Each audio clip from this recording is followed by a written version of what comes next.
Olá, boa noite, Maicon. Olá, doutor Renato, tudo bem? Boa noite, como você está? Tudo ótimo, tudo ótimo. Melhor agora, né, que vamos finalmente falar sobre esse tema aqui no perfil, que é um tema que eu venho prometendo há algum tempo, né? Agradecer muito o convite, agradecer a oportunidade, e é uma grande satisfação abordar essa temática tão importante, e também hoje com uma crescente tão ampla, né, em relação à área da saúde mental, né, da psiquiatria. Isso é algo interessantíssimo, né, Maicon? Que era anteriormente não se falava tanto, né, na questão da nutrição, da alimentação e os transtornos de humor, né? Mas é um assunto que está sendo cada vez mais estudado, né? Eu estava até comentando aqui antes de você entrar na live que eu fiz questão de chamar um nutricionista também que entenda desse assunto, né? Que às vezes as pessoas não sabem, mas médico estuda muito pouco nutrição na faculdade, né? Infelizmente, a gente tem poucas matérias, pouquíssimas aulas sobre nutrição. E é um assunto essencial, né? É um assunto que está ali na base de inúmeras e inúmeras doenças, né?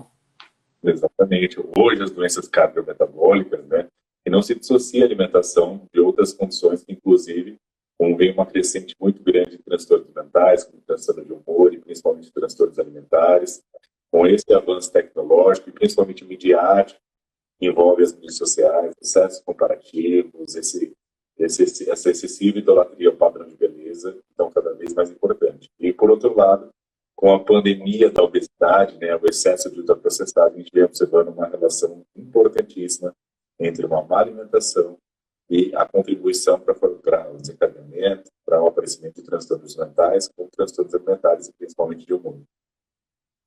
E aí você já está puxando um gancho, né, Marco, que é essencial, assim, para quem está vendo a live, eu falo muito da questão da bipolaridade no meu perfil, né? E isso tem tudo a ver. Já está bem descrito que quando uma pessoa está obesa, acima do peso, por exemplo, isso atrapalha no tratamento dela. Por que que isso atrapalha? Atrapalha porque a questão da obesidade pode ter um certo processo pró-inflamatório sistêmico, né? E isso é um dos mecanismos que a bipolaridade já tem. Então, você junta essas duas coisas e uma vai piorando as outras. E o ganho de peso na bipolaridade ou na depressão é especialmente importante, por quê?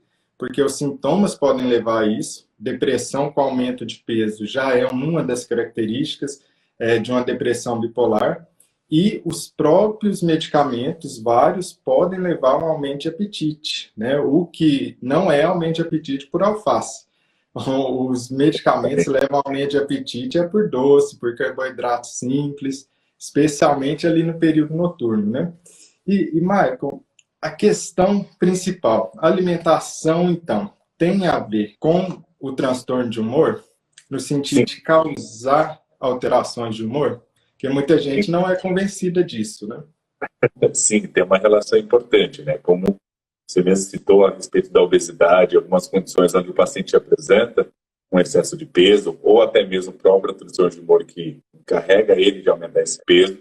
Então, a alimentação vai ter um papel muito importante no agravamento desse transtorno de humor, né? Tem estudos bastante amplos a respeito da qualidade alimentar e como o tratamento e o efeito coadjuvante que a alimentação tem para reduzir os efeitos, né, os sintomas associados à bipolaridade. E o mais importante, o paciente com um transtorno de humor, ele apresenta essas variações, né, em relação à mania ou hipomonia com relações depressivas, e em conjunto a isso ele tenta acalmar esses efeitos mais desconfortáveis, desprazerosos, sintomáticos associados a essas variações de humor com a própria alimentação. Pois se trata de um episódio de estresse mediante esses extremos. E o açúcar, assim como alimentos hiperpalatáveis, que têm maior teor calórico, maior palatabilidade, eles acabam neutralizando ou reduzindo um pouco desses efeitos associados a essa sintomatologia. E, portanto, o paciente acaba entrando nesse ciclo constante de consumir alimentos palatáveis para tentar minimizar esse desconforto emocional. Só que, como você mesmo já citou, esse processo ele acentua um processo inflamatório, acentua um processo de estresse oxidativo, causa ainda mais distúrbios associados a funções dos neurotransmissores, e a função do funcionamento do sistema nervoso central como um todo. E, portanto, o agravamento. E por isso que a alimentação deve ser uma das bases principais para a terapêutica no transtorno de humor. E outro ponto importante é a distorção de imagem que esses pacientes podem apresentar. Com uma má alimentação, o paciente vem ganhando peso, vem apresentando um certo descontentamento com esse ganho de peso e acentua mais esses sintomas. Então, por efeitos diretos e indiretos, a gente vê uma contribuição importante da alimentação nesses aspectos. Eu acho que você citou algo que é de suma importância, assim, que talvez muitas pessoas não estejam cientes, né? Que é a questão do açúcar no nosso alimento, né? Você citou duas coisas importantes demais aí, que é o alimento ultraprocessado e a outra questão é do açúcar, né? Acaba levando prejuízos no humor, no sistema nervoso central e no seu funcionamento, é a própria gordura. Então, somado o açúcar com a gordura, e já tem bastante estudo mostrando, inclusive, em animais, pelo menos experimentais, que o excesso de gordura está na alimentação, não necessariamente na obesidade, está atrelado a prejuízos nas funções monoaminéticas, ou seja, dopamina, serotonina. Então, tem bastante estudo interessante correlacionando a gordura também. E hoje a nossa alimentação, a base de ultraprocessado, é uma combinação excessiva de ambos, de açúcar com a própria gordura. Isso tem sido agora, né, ressaltado com os danos previstos diante desse consumo exagerado, mas como você mesmo observou, a alimentação da processada por muito tempo ela foi normalizada. E desde a infância, isso é incentivado para as crianças como maneira de recompensa, como uma forma de promover alívio, uma forma de promover prazer.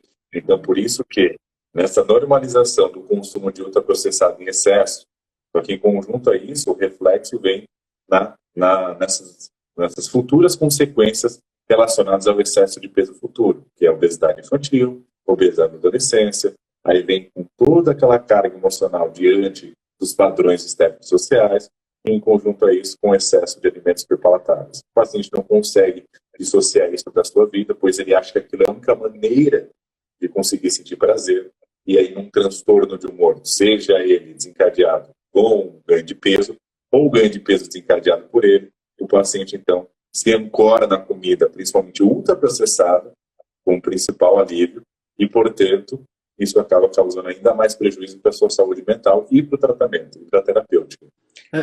Porque como nós já nascemos nesse mundo, né, onde que o alimento industrializado, processado, ele é extremamente aí comum e oferecido o tempo todo para você, muitas pessoas não chegaram a se interessar pelo assunto de olhar como veio essa história da nossa alimentação atual, né?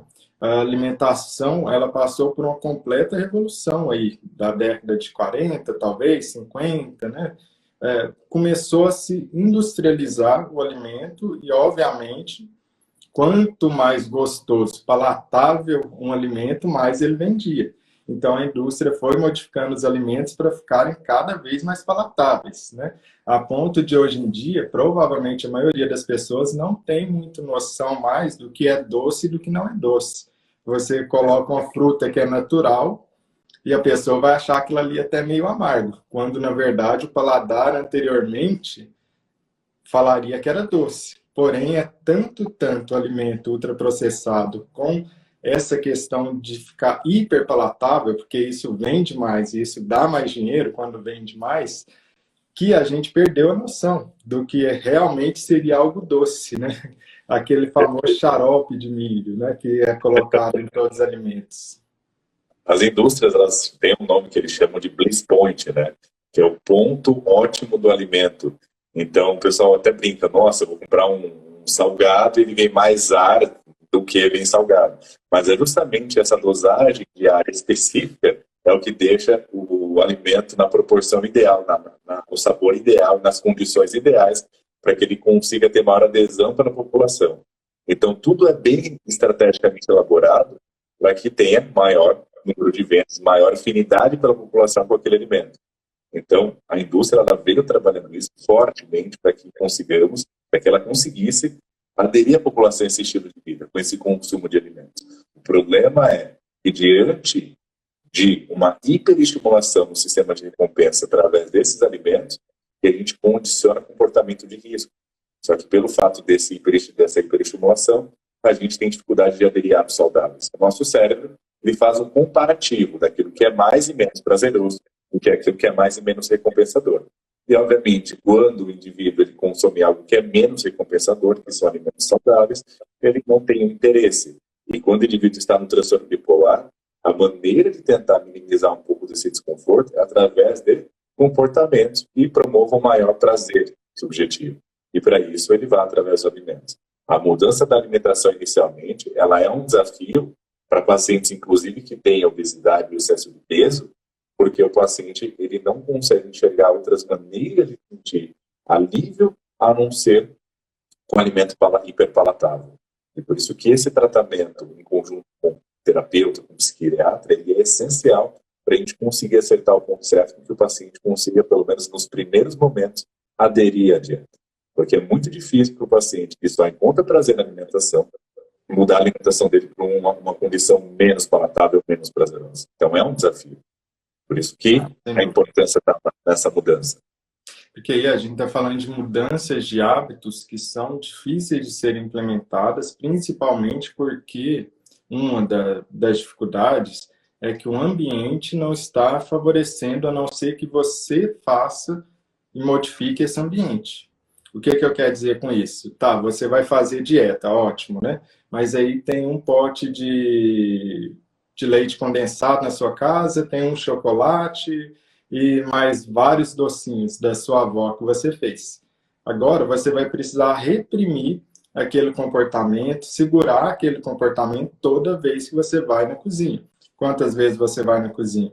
Você vai ter que inibir esse comportamento. Melhor inibir o comportamento lá no supermercado, que você inibe uma vez só, ao não comprar, do que ficar inibindo 5, 10 vezes ao longo do seu dia inteiro. Então, vendo e acreditando que o alimento realmente altera o seu humor, e me acreditem, altera o seu humor.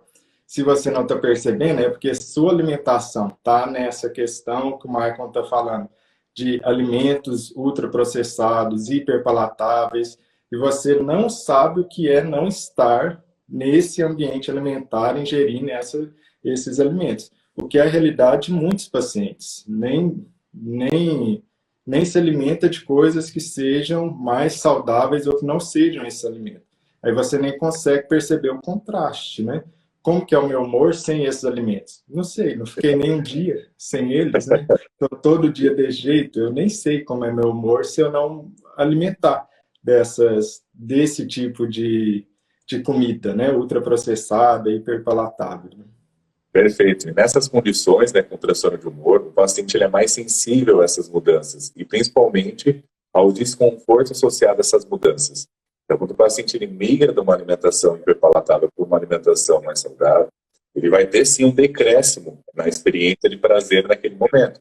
Só que com o paciente que tem transtorno de humor, obviamente isso vai ter uma acentuação, uma expressão muito maior. E assim ele vai ficar mais sensível à mudança. O que o Renato falou é essencial. Modificar o ambiente em primeira instância é o primeiro passo crucial para mudar o hábito. Porque nesse momento que você tenta contar com seu autocontrole, ainda mais se tratando de pacientes que podem ter alguns episódios de impulsividade, e alguns pacientes que já podem até possuir transtorno de compulsão alimentar periódico, ou seja, pacientes podem ser compulsivos. Então, mudar o ambiente, nesse caso, é facilitar a sua mudança de hábito. Porque você contar com seu autocontrole diante de uma situação inicial pode ser um tiro no pé. Então, modificar o ambiente, que é evitar ter alimentos dentro do local que você vive ou no local de trabalho, evitar passar próximo de locais que sugerem alimentos mais hiperpalatáveis, evitar principalmente ter aplicativos de comida no celular, que toda hora estão sugerindo promoções, sugerindo cupons. Então, tudo isso são maneiras essenciais para conseguir mudar a nossa relação com a alimentação e nossos hábitos alimentares, modificando, em primeira instância, o nosso ambiente. Ele é o principal fator a ser modificado no processo de mudança de hábito. Exatamente. E aí tem uma questão, né, que aparece muito, né, Maicon, aqui no meu perfil, provavelmente no seu também, sobre a questão, qual a melhor dieta para o transtorno de humor, né? Qual que é a melhor dieta para o bipolar seguir, né? Primeiro, eu acho que você ficar entrando em dieta, por assim dizer, né, com o objetivo de perder peso, 1 mês, 2 meses, isso daí, tá, é alguma coisa, mas não vai adiantar muito, porque provavelmente a dieta que você entra, você vai sair. É necessário uma mudança alimentar de longo prazo. Por quê? Porque a bipolaridade não vai embora, ela vai ficar aí. Então, eu preciso alterar a minha alimentação de alguma maneira que seja mais saudável, né? E a gente tem várias possibilidades, né? Algumas com mais evidências, outras com menos evidências, né? Alguns alimentos que a gente sabe que definitivamente vão te atrasar a vida, né? Ou seja, vão piorar o seu humor. Outros alimentos que, que são estudados e que falam, ó, isso aqui pode até melhorar, isso daqui tem mais magnésio, isso tem aquilo que poderia ajudar, né? E dietas a gente tem várias, né? Então, padrão alimentar, por assim dizer, né? Você tem cetogênica, Atkins modificada, low carb, mediterrânea e por aí vai, né? Essa dieta, por assim dizer, que provavelmente você segue e que o Michael e eu estamos falando, é aquela dieta ocidental, bem americanizada mesmo, bem McDonald's. Essa, não. Isso aí eu já te falo. Se você está seguindo essa como a maioria das pessoas está, você não pode fazer isso. Precisamos modificar isso de alguma maneira. Precisa aprender sobre o que é isso. Essa dieta ocidental, já digo para vocês, não vai rolar. Essa não vai dar certo. Por quê? Pode funcionar para o seu vizinho, mas ele não tem bipolaridade, ele não tem um transtorno de humor. Então, às vezes, ele tem uma genética muito boa, não vai morrer de infarto cardíaco, dá até para passar a vida dessa maneira. Não deveria, mas dá para passar. Agora, quem já tem uma pré-condição, uma diabetes, uma pressão alta, tendência familiar a ter doenças cardiovasculares e bipolaridade e transtorno de humor, de depressão, aí a gente precisa pegar essa dieta ocidental, jogar no lixo e substituir por outras coisas, né? O que a gente tem aí, Marco, de possibilidade, mais evidência?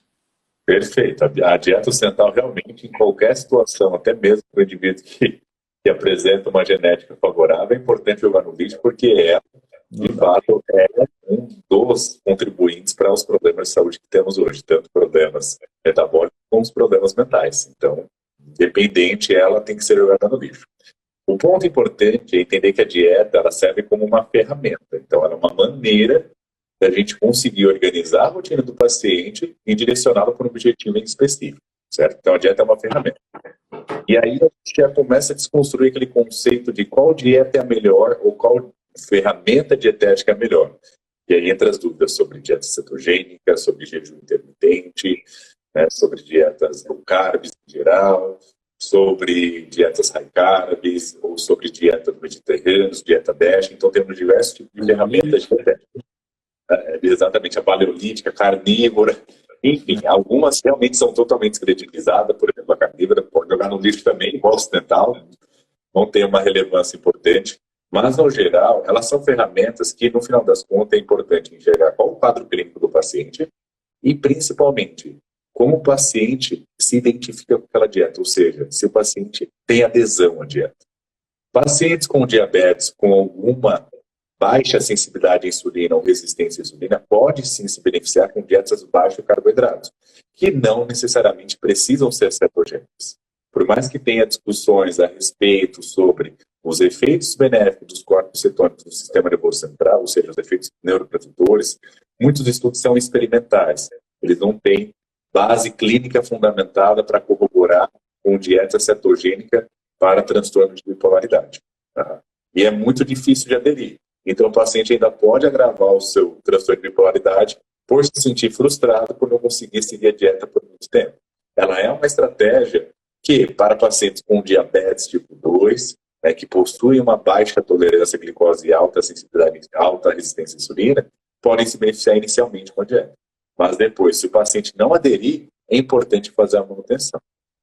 Então, em primeiro passo, dietas que são mais adequadas é aquela que o paciente consegue aderir por mais tempo e que, obviamente, tem a base de alimentos mais saudáveis, alimentos não processados.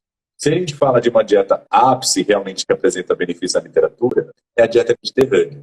Só que o problema da dieta mediterrânea, muitas das vezes, está no custo e está na adesão à dieta aqui no Ocidente.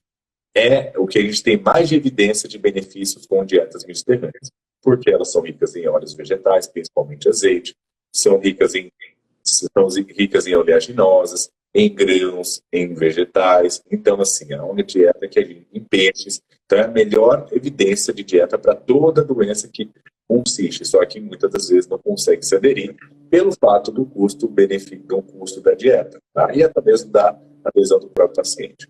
Então, em primeira instância, é aquela que você consegue melhor aderir e que esteja dentro da sua rotina e que esteja dentro do seu bolso. Ricas em vegetais, grãos integrais, reduzidas em carboidratos refinados, reduzidas em gorduras saturadas. Quem pensa que dieta cetogênica é só comer gordura à vontade, dependente da origem, é um erro, porque o excesso de gordura saturada também está associado a pioras nos transtornos bipolares e outro transtorno também como de ansiedade e alimentar. Então, essas dietas, mesmo que sejam em gordura, têm que ser também qualitativas, perfeito? E também ricas em frutas, associadas a uma quantidade maior de gorduras de origem, tanto de origem vegetal poliinsaturada, quanto de origem animal ômega 3. E aí é um dos pontos que entra alguns nutrientes específicos. O próprio ômega 3, por exemplo, tem bastante evidência associada a melhoras de sintomas de bipolaridade. Um outro ponto importante, a baixa de vitamina D também pode estar associado a uma melhora em relação a essas flutuações de sintomas de humor. Mas o ômega 3 hoje é o que a gente tem mais de evidência em relação à melhora dos transtornos de bipolaridade. E principalmente em pacientes que não têm o hábito de consumir peixe, aí entra o papel da suplementação de ômega 3. Para quanto o quesito dietético, não tem uma dieta melhor, tem aquela que o paciente consegue aderir, e principalmente que melhora os marcadores principais dele. Se for um paciente hipertenso, diabético, tem que reduzir esses marcadores, e se for um paciente obeso, necessariamente tem que se reduzir o peso. Assim o paciente também vai obter uma melhora clínica em relação aos sintomas de bipolaridade. Aí a gente tem um parêntese, né, que o Michael falou muito bem sobre a questão da dieta cetogênica e da bipolaridade, né? Ao contrário do que muita gente pensa, dieta cetogênica não é modinha, né? A primeira vez que foi descoberta ou descrita foi em 1920, né? Então tem um século já que essa dieta foi descrita. E a lógica que se pensava, né, ou que se pensa ainda é o quê? A dieta cetogênica ela funciona muito bem para tratar a epilepsia refratária. Como no tratamento da bipolaridade tem anticonvulsivante, Depakote, carbamazepina, oxcarbazepina, lamotrigina, pensaram, né, se essa dieta funciona para epilepsia e o remédio funciona para epilepsia, vamos tentar a dieta cetogênica para bipolaridade. Infelizmente, você vai lá, joga no PubMed, dieta cetogênica e bipolaridade, você vai encontrar aí uns 15, 16 artigos. Isso é muito, muito, muito pouco. É muito pouco mesmo, assim. Né? É quase nada de artigos. Né? Por quê? Porque não tem... Como? Desculpa, é que muitos desses artigos ainda que eu estava verificando são estudo de caso, né? Isso. E aí, o que tiver do estudo de caso? Até os estudos de caso você tem que ver. Um desses relatos de estudo de casa, que são duas pacientes que tinham transtorno bipolar tipo 2, inclusive meu psiquiatra favorito, assim, que é um americano que chama Phelps, que ele é excelente, né? E ali deu resultado positivo nessa dieta cetogênica. Só que em outro relato de caso deu negativo, que não funcionou. Só que o que eles argumentam? É que esse outro relato de caso que não funcionou, eles não controlaram se a pessoa realmente tinha entrado naquele estado, né, de cetose, não tinha um controle ali com a fita na urina ou no sangue. Em outro relato, não só não funcionou, como o paciente entrou em mania. Então, aí foi bem ruim, né, nesse caso. E o que se argumenta é que esse paciente estava usando ácido valproico há muito tempo, e aí, com a perda de peso, houve alteração no equilíbrio do medicamento dele, ele entrou em mania. É um dos argumentos, né? Fato é que, em teoria, a dieta cetogênica é muito promissora. Porém, a gente não tem estudos, igual o Michael disse muito bem. Você não tem como você falar que funciona, que tem realmente uma evidência científica, até porque você não tem estudos suficientes. Os que você tem, alguns vieram negativos, o relato de caso. Esse outro estudo veio positivo. Você tem um outro estudo super legal, de um brasileiro, inclusive, falando de qual seria a lógica fisiopatológica que a dieta cetogênica funcionaria. Mas uma coisa é a teoria, outra é na prática, né? O triptofano, por exemplo, faz muito sentido também em teoria, mas quando você joga ele na prática não é bom assim. E, infelizmente, isso é algo que provavelmente não vai ter um monte de estudo. Por quê? Porque não tem uma indústria que está ganhando dinheiro de você fazer dieta cetogênica. Então, quando a indústria produz um remédio Y vai lançar no mercado, se esse remédio dar certo, vai dar bilhões de dólares para aquela indústria. Então, existe um interesse em financiar um monte de gente para estudar aquilo ali e ver se dá certo mesmo. Mas você não tem um financiamento de dieta cetogênica para ver se vai funcionar ou não. Né? Você não tem ninguém ganhando dinheiro com isso. Então, é difícil de ter estudos, né? E eu acho que algo que você falou é essencial, né, Michael? Que depende da pessoa, né? Depende do que se adapta. O que a gente teria alguma evidência maior, né? A Mediterrânea está realmente no topo, mas isso não é por transtorno de humor, é porque a Mediterrânea é a que é a mais estudada para doença cardiovascular. Então, ela é muito bem estabelecida, que ela funciona para prevenção de doença cardiovascular. E, consequentemente, você teve um incentivo maior de produzir mais pesquisa de gente estudando ela para o transtorno de humor, porque ela já tem um nível de evidência muito robusto para outras coisas, né? Então, não seria um salto muito alto pensar que ela poderia realmente ajudar na depressão, por isso ela foi muito mais estudada, né? O número de artigos nem se compara, a evidência é muito maior, né, Marco? Como você bem disse. Perfeito, exatamente. E também, né, o potencial clínico das dietas em relação a esse tipo de condição, talvez não faz jus a esse tipo de financiamento, né? Então, poxa, o custo-benefício que a gente vai ter para financiar em relação à conduta terapêutica, e principalmente se tratando de uma estratégia que os pacientes têm uma baixa adesão, que é uma das discussões na literatura, por exemplo, sobre dieta e emagrecimento. A baixa adesão com dietas muito baixas em carboidrato é muito grande. Então, esse é um outro aspecto que também depende da facilidade do paciente aderir àquela forma, àquela ferramenta de tratamento. Então, por isso que o aspecto de adesão é importante para que a gente consiga elaborar um tratamento de longo prazo com esse paciente e sustente esses resultados, esses benefícios. Mas o mais importante, gente, a gente pode trabalhar com testes diante do que a gente tem de evidência. O jejum intermitente também foi discutido. Alguns estudos observaram até prejuízos com o jejum, foram os estudos de Ramadã. Infelizmente, a gente não tem tanta evidência, até pelo número de pessoas que também estão dentro desses estudos. Então, é muito baixo o valor de evidência clínica que a gente tem. Mas são estratégias que, se o paciente se adequa bem a ficar mais horas sem comer, o paciente que se adequa bem a ficar numa dieta muito restrita em carboidrato, então isso pode ser viabilizado. E, obviamente, observar o desfecho clínico desse paciente para que a gente não continue forçando ele em uma determinada estratégia e depois o paciente acaba tendo um desfecho piorado, só por uma especulação de que a dieta poderia ter algum benefício diante de um mecanismo que foi estudado. Então, esses pontos são importantes. O que o paciente vai aderir? Vale a pena realmente realizar uma dieta com esse teor para que eu veja um resultado que talvez seja irrisório, né? Então, ver se o paciente tem aquela habilidade. Então, a base principal é tratar o que está realmente atrapalhando o paciente. O que eu costumo fazer com o paciente com bipolaridade, principalmente com excesso de peso ou obesidade? Primeiro, entender os fatores que contribuem para os episódios de bipolaridade, os episódios maiores de mania, episódios de depressão, ou seja, gatilhos e fatores ambientais que ali atrapalham. E um fator que pode estar contribuindo, por exemplo, o paciente tem obesidade. O primeiro processo é emagrecimento. Pois muitos pacientes que têm obesidade, eles também relatam uma certa insatisfação com a própria imagem. Então, a melhora do paciente nesses marcadores, pelo menos, de visuais, isso já vai melhorar bastante o processo de estabilização. Segundo, fatores metabólicos. Então, se o paciente apresenta uma dislipidemia, se o paciente apresenta uma desglicemia, o paciente apresenta hipertensão arterial, então eu vou trabalhar também reduzindo e melhorando esses marcadores. uma proposta dietética para esse fim. Que a base principal seria uma dieta hipocalórica.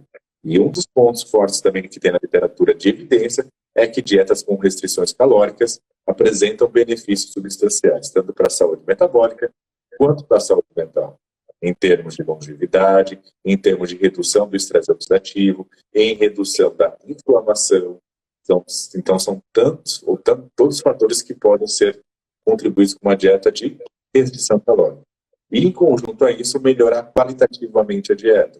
O paciente vem numa dieta rica em fast food, rica em gordura, rica em açúcar, melhorar a qualidade da dieta e organizar as refeições. A gente organiza de acordo com a preferência do paciente. O paciente tem uma vida muito corrida, a gente realiza um número menor de refeições. O paciente já tem uma vida um pouco mais flexível, a gente pode elaborar um conjunto de refeições mais elaborados, um pouco mais diversificado. Já vai depender das preferências e da disponibilidade desse paciente. Mas entender qual que é o fator que está contribuindo para a piora desse transtorno. Se é a obesidade, se é um transtorno alimentar em conjunto com um transtorno de humor, se é alguma outra doença cardiometabólica. Então, entender qual que é o problema do meu paciente. Só que o mais importante é a base estar saudável, a alimentação estar qualitativamente adequada. E vale reforçar o quê, né, Marco? Eu acho que quando você está falando assim, de estresse oxidativo, de inflamação, processo inflamatório, vale reforçar que essas duas coisas que o Marco está citando são mecanismos já reconhecidos da bipolaridade. Então, na bipolaridade, você tem vários mecanismos, né? Você tem uma queda de resiliência celular, você tem inflamação, como um estado pró-inflamatório sistêmico, você tem o aumento do estresse oxidativo. E o que o Marcon está falando vem de encontro às necessidades de alguém bipolar, porque já tem esses mecanismos trabalhando em excesso naturalmente, mesmo sem você comer mal. Se você está se alimentando de maneira inadequada, esses mecanismos vão piorar ainda mais, com um problema. Quando você realmente entra nessa, e aí já está com sobrepeso e obesidade, tem vários estudos mostrando que o medicamento vai fazer menos efeito em você. Porque a gente está brincando de um cabo de guerra. O seu tratamento está puxando de um lado e todos os mecanismos da bipolaridade estão puxando do outro. Se eu sei que estresse oxidativo e inflamação está ligado aos mecanismos da bipolaridade, nessa ponta do cabo de guerra, eu não posso começar a me alimentar de uma maneira que eu comece a puxar ainda mais esse cabo de guerra para o lado da doença. É por isso que pessoas com sobrepeso e obesidade respondem menos ao tratamento e têm sintomas mais graves, têm mais episódios depressivos também. Isso de uma questão fisiológica, da pele para dentro mesmo, né? Outra questão são as questões sociais que virão a partir desse ganho de peso aí. Sendo que na bipolaridade em específico a gente tem um outro desafio, que não é pouco, que muitos medicamentos extremamente eficientes para controlar os sintomas vão justamente aumentar o seu apetite ou dificultar a perda de peso. Então a alimentação na bipolaridade assume um outro nível de importância, é extremamente importante. E algo que o Michael está falando, e eu posso dar uma boa resumida, você vai precisar retirar os alimentos ultraprocessados, ou minimizar ao máximo, e escolher aquilo que se adapta com você, de preferência com o nutricionista. Olha o tanto de opção que o Michael está dando, que é possível fazer, não existe a dieta certa, mas escolher uma dieta que vai precisar ser baixa em carboidrato. Pode não se zerar, você pode não ter assim, nossa, estou comendo nada de carboidrato. Não é isso, mas todas as dietas que a gente está citando, ela dá uma baixada no carboidrato, por quê? Porque essa quantidade de carboidrato que a gente se alimenta normalmente, isso não é normal para o nosso corpo, não é natural. O nosso corpo ele não cresceu, não evoluiu ao longo dos milhares, milhões de anos para essa quantidade de carboidrato. A nossa evolução não foi essa. Quando você pensa, você está lá na floresta, não tem um pacote de bolacha que você pega e come. Não é isso? Você tinha uma fruta, né? Não tem um saco de açúcar. Então, o seu corpo evoluiu para a floresta, mas agora ele está no meio da cidade com a geladeira cheia. E o jejum intermitente que você citou era algo que eu era extremamente cético. Eu falava, isso é modinha, isso não tem nada a ver, né? isso é bobagem. Eu falava assim, alguns anos atrás. E aí eu comecei a estudar jejum intermitente, ver os estudos, e tem muito estudo bom, bom mesmo, mostrando que realmente ajuda na perda de peso. Não é para todo mundo, tem gente que vai piorar, né, a compulsão alimentar, ou vai piorar a irritabilidade. Mas o jejum intermitente ele pode realmente ser a resposta para parte das pessoas. Com certeza não é para todo mundo, com certeza não é para a maioria. Mas algumas pessoas vão se adaptar muito bem. Primeira vez que eu vi isso foi um paciente que já tinha tentado de tudo e não tinha perdido peso. De repente ele veio, alguns meses depois, com 30 quilos a menos. Eu falei, mas como que você está conseguindo isso, né? Mas para ele era fácil restringir horas de alimentação, porque ele ficava trabalhando muito durante o dia. Então ele não fazia diferença para ele aquela restrição. Para ele era assim, ele conseguia fazer 18, 20 horas de jejum com tranquilidade, o que muita gente não vai conseguir. Então, para ele funcionou. Ele restringiu a quantidade de calorias que ele ingere, né? Ele fez uma dieta hipocalórica. E por que que essa restrição pode funcionar? Porque a maioria das coisas que a gente está comendo hoje é puro lixo. É isso, fisiologicamente. A maioria dos alimentos que você está colocando para dentro do seu corpo é um lixo metabólico, que não funciona para você, que vai te adoecer. Então, se eu restringo o lixo, tá ótimo. Tá ótimo, seu corpo agradece. Não, mas é ótimo. O jejum ele facilita muito bem a rotina e ele facilita muito a restrição calórica. E como você mesmo disse, hoje tem estudos muito mais aprofundados, principalmente no que chama de crononutrição, que é tentando avaliar em determinados horários ou frequência de refeições como a alimentação pode interferir tanto metabolicamente quanto no comportamento alimentar. E para alguns pacientes, sim, eles relatam, principalmente por reduzir ou por restringir o consumo de calorias à noite, eles relatam melhora no controle alimentar e melhora nos marcadores metabólicos sem necessariamente restringir calorias. Então, o ponto é que alguns pacientes vão sim se beneficiar com estratégias com tempo de alimentação mais restrita, aquele período em jejum, seja esse período 16, 20 ou até mesmo jejum alternados, né, dia sim, dia não. Então, tem pacientes que se beneficiam e tem um controle menor da apetite. Portanto, o resultado é a perda de peso. Então, a gente tem bastante, inclusive com o carbo. Então, a gente costuma falar que essas estratégias, elas são variáveis para aqueles indivíduos que são mais responsivos. Indivíduos que têm uma sensibilidade de insulina prejudicada, ele responde melhor a uma low carb. Indivíduo que tem uma certa rotina variável, e inclusive tem um comportamento mais hiperfágico na refeição, ele responde mais ao jejum, que é aqueles que ficam mais tempo sem comer. Então, tem indivíduos que apresentam essa resposta melhorada em relação a esse tipo de estratégia. Mas como o Dr. Renato falou, não é para todo mundo. Não é uma estratégia que a gente vai sair distribuindo para todas as pessoas. Porque o ponto importante é entender qual que é a dificuldade do bipolar com relação à alimentação, certo?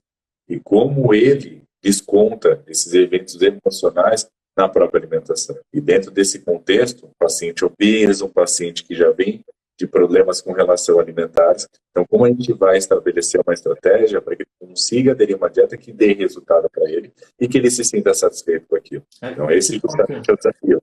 Que ponto interessante que você citou, né, Marco? Que essa questão é que existe uma inversão no relógio biológico de alguém com transtorno bipolar. Na maioria das pessoas com transtorno bipolar, né? Onde que você começa com energia menor de manhã, vai acelerando à tarde, à noite você está mais acelerado e de madrugada super ligado. Então, essa é uma inversão do relógio biológico, que inclusive o lítio, que é um estabilizador de primeira linha, ajuda a melhorar essa inversão do relógio biológico. Mas tem um estudo super interessante na bipolaridade, que é o quê? Que mostrou que pessoas bipolares têm um apetite bem menor pela manhã e um apetite bem maior à noite. Isso naturalmente fora de episódios de humor.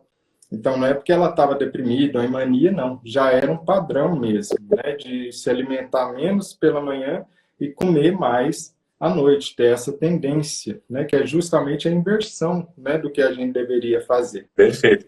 E isso, na verdade, vem ocorrendo com a nossa modernidade. Então, o maior consumo de alimentos é para ser no horário da manhã e o menor à noite. Só que as pessoas normalmente relatam maior fome à noite, justamente porque a todo aquele evento estressante durante o período matinal, que no decorrer do processo o indivíduo acaba não sentindo fome, só que chega à noite, vem todo aquele apetite voraz, que aí vem, então, a procura por alimentos mais hiperpalatáveis. E um ponto legal e importante da nutrição nesse aspecto do tratamento é, como o Renato falou, medicações aumentam o apetite ou podem alterar a percepção de apetite, alterar a preferência alimentar, acentuando para alimentos mais hiperpalatáveis.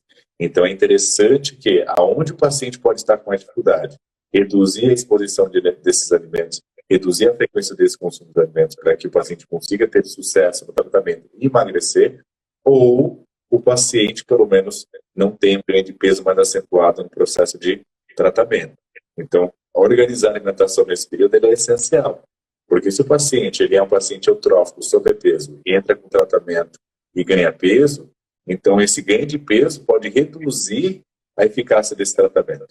Então, por isso que a alimentação, nesse caso, vai entrar de maneira essencial para conseguir conter ou pelo menos minimizar esse ganho de peso durante um tratamento medicamentoso. E como já alguns estudos mostram, né, com fluoxetina, por exemplo, o excesso de consumo de gordura reduz a atividade terapêutica da fluoxetina. Tem um estudo bem legal mostrando isso, que o mecanismo do excesso de gordura reduz bastante o efeito da fluoxetina, reduzindo então a eficácia terapêutica. Então é um processo que acaba se retroanulando pelo fato do ganho de peso. Então o medicamento induz o ganho de peso, e esse ganho de peso vai fazer o quê? Vai reduzir a eficácia da medicação. Só que não é o ganho de peso por si só, mas é o comportamento do paciente que é mudado diante da medicação. E aí o paciente passa a ter comportamento de maior consumo calórico. Não é que ele engorda, mas ele modifica a preferência, como modifica a sensibilidade desse paciente a sugestões alimentares mais palatáveis. E faz com que o paciente acabe exagerando mais na comida. E isso deveria, sim. Alguém falou no comentário que o médico nunca comentou sobre isso na consulta e tudo, né? Eu acho que isso deve a duas coisas, né? Uma, falta de tempo ou condição para isso, né? Porque às vezes está fazendo várias coisas e não consegue parar para te orientar sobre nutrição suficiente, ou realmente falta de conhecimento, intimidade com o assunto de nutrição, porque a maioria dos médicos, realmente eu incluído, né? Não conhecem o suficiente de nutrição, simplesmente não conhecem o suficiente, né? Mas pelo menos o médico deve saber da importância que isso é. E na bipolaridade esse não é um assunto de firula, por assim dizer, né? A alimentação fica, depois que eu consertar tudo, eu vejo a alimentação como fica. Não é. A alimentação, todo médico psiquiatra devia ter ali um nutricionista atendendo junto, para que possa encaminhar e possa ajustar. Devido a tudo isso que a gente está conversando. O alimento, ele causa, ele está na origem, ele piora o seu humor. Se ele te der o sobrepeso, ele vai diminuir sua resposta ao tratamento. Se te der mais sobrepeso, o sobrepeso vai começar, ele por si só, a causar sintomas e recaídas de depressão. Olha a cascata que a gente tem, como o alimento está em todos os momentos, com o problema que realmente vários medicamentos vão aumentar o apetite. Então você tem que entender, tem que conhecer o mínimo sobre alimentação e, se possível, conhecer muito e achar o que se adapta a você. Né? Falo de experiência própria. Eu nunca consegui fazer uma dieta de 3 em 3 horas. Nunca, na minha vida. Não existe isso para mim. Né? Mas jejum intermitente, para mim, é algo bem tranquilo, que eu nem sinto, faço tranquilamente. Né? Dieta cetogênica, que eu fiz por um tempo também, algo que, para mim, pessoalmente, eu nem vejo diferença. Por quê? Porque tudo que eu gosto pode. Então, nem estou ligando. Mas isso é uma sorte, que o meu paladar se encaixa naquela dieta. Né? O seu pode não se encaixar e você vai sentir terrível com esse tipo de dieta. Então, você vai ter que achar, junto com o nutricionista, outra dieta que se encaixa para você. E por dieta, não estou falando de faz isso um mês para perder peso. Não é isso. Você vai ter que fazer uma reeducação alimentar. Porque a bipolaridade não vai embora e precisa reeducar a alimentação, sua alimentação. O alimento, ou parte dessa ideia, e eu nem estou sendo radical, o alimento que a gente tem disponível hoje ao seu redor é puro lixo. É coisa industrializada que o seu corpo não é capaz de processar prejudica você. Você tem que fazer um esforço ativo para se alimentar. Então, a questão da alimentação hoje é você, num ambiente de fumantes ao seu redor, jogando fumaça na sua cara. E você vai precisar não ter câncer de pulmão. Como que você vai fazer isso? Vai exigir um esforço ativo da sua parte. Né? Não, Fernando, é justamente evitando o ambiente. Evitando o ambiente, por exemplo. Né? Não é fácil, né? Porque, como eu disse, o que está disponível para a gente e é gostoso, é hiperpalatável, é feito para isso, porque senão você não vai comprar. É feito para ter muito sabor. E ter um sabor rápido, uma recompensa rápida, né? É feito para isso. Por quê? Porque você compra mais quando é assim. Exatamente. E é importante fazer esse plano organizacional para o paciente iniciar o tratamento junto com a alimentação, para que a gente consiga já tentar intervir antecipadamente naquilo que o paciente pode ter de problema com a alimentação. Ou seja, consumo, hiperfagia noturna, né? Até possui desenvolver uma síndrome alimentar noturna, paciente que pode apresentar um nível de consumo frequente de alimentos mais hiperpalatáveis e ter um ganho de peso muito mais rápido. E, portanto, começar a se descontentar com a medicação, que é a medicação que tem um efeito terapêutico efetivo. Só que com o descontentamento do ganho de peso, o paciente acaba não querendo mais aderir à medicação pela mudança de peso, e aí nisso começa a virar aquele ciclo de desprazer, descontentamento. Então, por isso que é importante já fazer um plano de organização, identificação dos pontos cruciais que estão levando o paciente a ter esse comportamento. A gente sabe que a medicação aumenta a fome, só que a fome só é acentuada e provocada diante de sugestões. Então, tem que melhorar o ambiente desse paciente para que ele tenha opções alternativas melhores para ele consumir caso venha o apetite. Diferentemente do ato de somente comer, quando o paciente opta por alimentos com menor densidade calórica, menor as chances deles extravasar na caloria. O que é a densidade calórica? É a concentração de calorias por grama de alimento. Se eu pego 30 gramas de um chocolate, ele vai ter mais de 100 calorias. Se eu pego 100 gramas, 120 gramas de uma fruta, ele vai ter as mesmas 100 calorias, com 3 vezes o peso do chocolate. Então, ou até menos calorias. Então, quando a gente traz alimentos com menor densidade calórica, mais volume hídrico, os alimentos têm uma capacidade de saciar mais. E dentro desse contexto do paciente aumentando o apetite por causa da medicação, se ele começa a dar vazão a alimentos hiperpalatáveis, maior a tendência dele de só preferir esses alimentos. E aí mais difícil vai ser depois reverter esses hábitos. Então, quanto antes antecipar, quanto antes precaver que esses hábitos ruins se formem durante o uso da medicação, melhor vai ser o tratamento, menor vai ser o sofrimento durante esse período de tratamento. A alimentação tem um papel crucial nesse processo.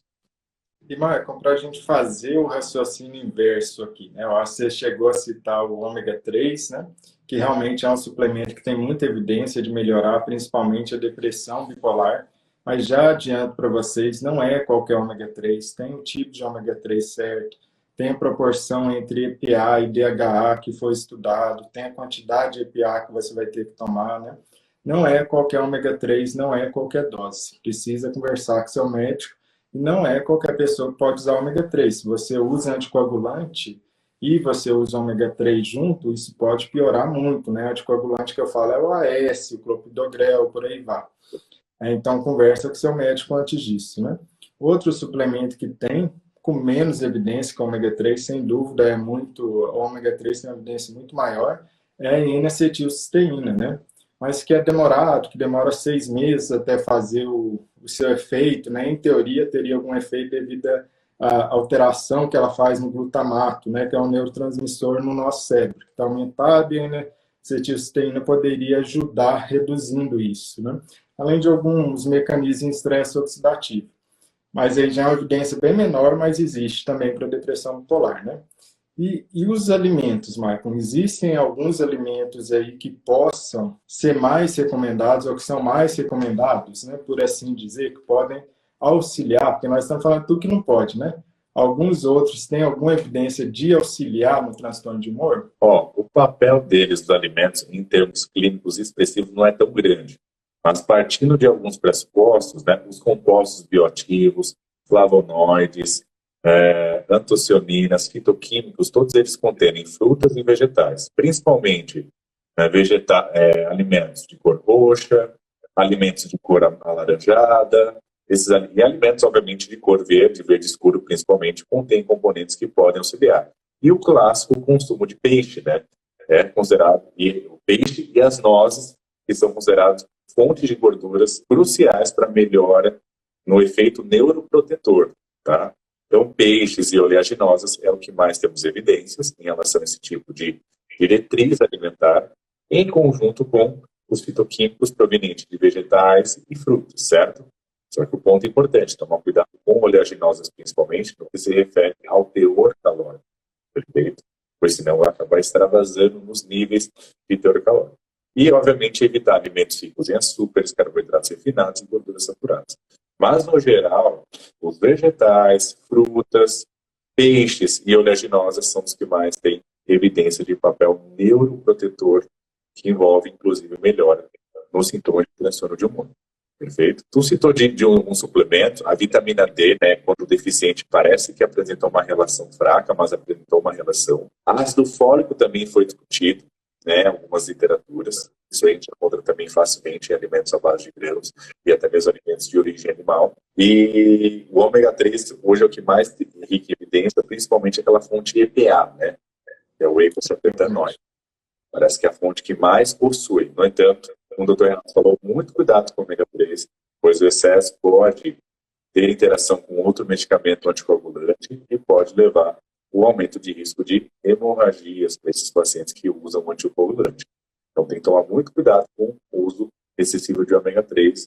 Inclusive, por exemplo, pacientes com transtorno de humor e pacientes com algum distúrbio autoimune, como púrpura trombocitopênica, pode apresentar prejuízo. Eu falo desse exemplo porque minha noiva ela tem transtorno de humor e tem trombocitopenia. Então, é um exemplo clássico que poderia acarretar em um prejuízo com o consumo excessivo de ômega 3. Exatamente. E para a gente finalizar com a chave de ouro, assim, né, Marco? O que seria essa tal de dieta mediterrânea para quem não conhece, né? E que é que realmente tem mais evidência? Seria basicamente a dieta dos gregos, né?